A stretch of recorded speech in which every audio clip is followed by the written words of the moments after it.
Hello and welcome to the Physics 121 pre-lecture video on one-dimensional kinematics, definitions, and basic concepts. Hi, my name is Corbin Covalt. I'm the instructor for Physics 121 of the Calculus-Based Introductory Mechanics course at Case Western Reserve University. Welcome to the class. This is the first of a series of pre-lecture videos that I'll ask all of our students to look at before they come to lecture.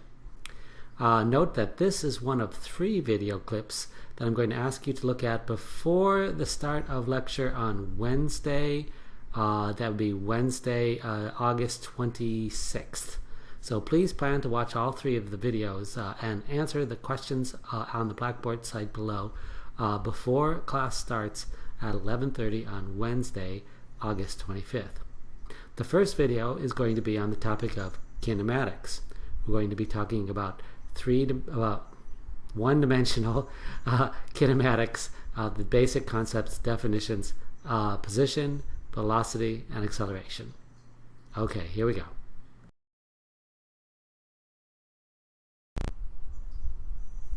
So we're going to talk about one-dimensional kinematics, the description of the motion, definitions. So in one dimension, if I'm interested in describing motion, I start with the concept of position, where a body is located. And if I'm talking about one-dimensional motion, I'm talking about motion constrained to a line. So here I have a number line, numbers going in the positive and negative direction. And I can talk about a coordinate on that line x, corresponding to the position.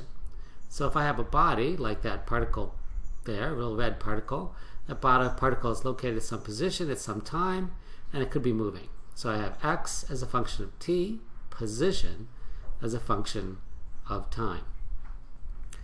So for example, let's talk about the motion, the kinematics of a monstrous badger moving along a narrow hallway. A monstrous badger. There he is. And we're going to have a bird's eye view of him as he moves down this hallway. He can move forward or backwards in a straight line down the hallway. So to indicate his position, we'll draw a number line, a coordinate system, x, where we mark a 0 position and a positive going this way, negative going that way. So we're going to start at a time t equals 0, corresponding to a position x equals 0. Here goes the badger. So he starts just sitting still for a little while, then the badger moves forward in the positive direction a little while. He gets to a certain point, backs up, then goes forward again and accelerates away. Okay, let's make a plot of the position of the badger as a function of time. So we're going to make a plot. We're going to plot position versus time t. So that's x versus t. And the badger is starting at the origin, which is to say the badger starts at time t equals 0 at position x equals 0.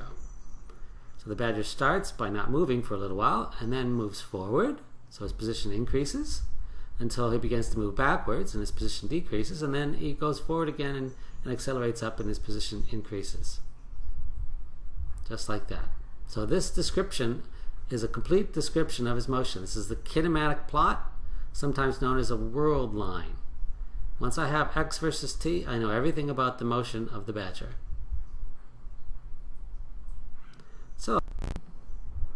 So now we will talk about the definitions of velocity and acceleration. So we're going to define the concept of velocity as the time derivative dx dt. It's a derivative, so graphically it's represented by the slope of the position versus time. So some instant on time I can define a tangent line, and the slope of that tangent line is velocity dx dt. Here it's positive, corresponding to positive velocity. Here it's negative, corresponding to negative velocity. And here the slope is flat, corresponding to 0 velocity. Likewise, we can define the acceleration as the time derivative of the velocity, which is just the second derivative of the position.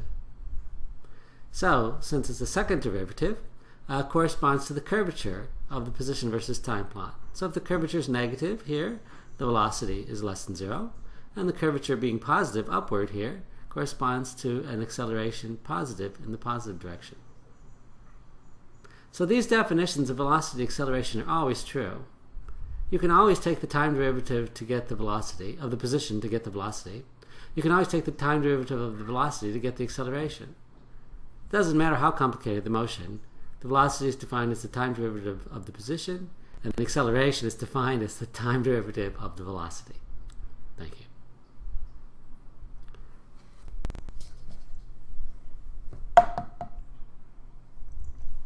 And kittens. And kittens. Kittens. And kittens.